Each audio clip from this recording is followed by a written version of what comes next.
नमस्कार शेतकरी बंधूंनो, मी पवन मधुकर चौधरी, विषय विशेषज्ञ उद्यान विद्या, कृषी विज्ञान केंद्र मालेगाव, नाशिक येथे कार्यरत आहे।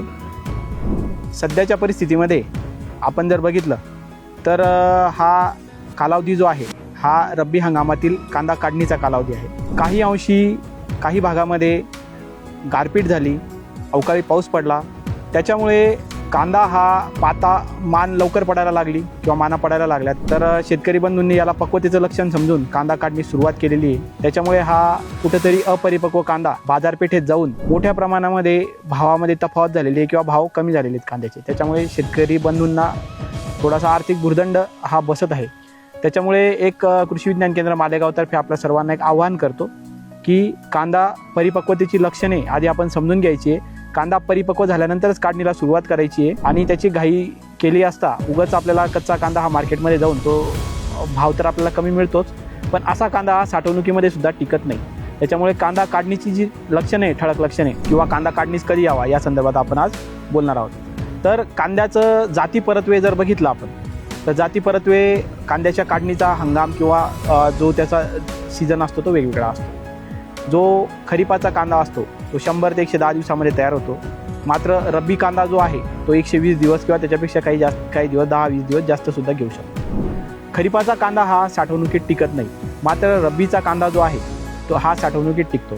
त्याच्यामुळे आपल्याला रब्बी कांद्याकडे लक्ष देणं फार गरजेचं आहे, त्याची काढणी आपल्याला काळजीपूर्वक करणं फार गरजेचं आहे। काढणीचं जर बघितलं तर खरीप कांद्यामध्ये जर बघितलं तर काढणीच्या वेळेस साधारण ऑगस्ट सप्टेंबरच्या दरम्यान पाऊस असतो। पावसामुळे काय आहे की जमिनीमध्ये ओलावा असतो, या ओलाव्यामुळे काय पात लवकर पडत नाही, मुळे ॲक्टिव्ह असतात, त्याच्यामुळे कांद्याची ही कायिक वाढ ही होत असते। त्याच्यामुळे ही लक्षणे ठळक दिसून येत नाही। मात्र रब्बी हंगामामध्ये आता आपण बघतोय मार्च ते मेच्या दरम्यान रब्बी कांद्याची काढणी ही केली जाते। त्या दरम्यान जमिनीमध्ये कुठल्याही प्रकारचा ओलावा नसतो, त्याच्यामुळे माना पडणं हे ठळकपणे हे लक्षण आपल्याला दिसून येतं। शक्यतो 30 ते 40% माना पडल्याच्या नंतर आपण कांदा काढणीस तयार झालेला आहे हे आपण गृहीत धरायची आणि त्याच्यानंतर काढणी करायची।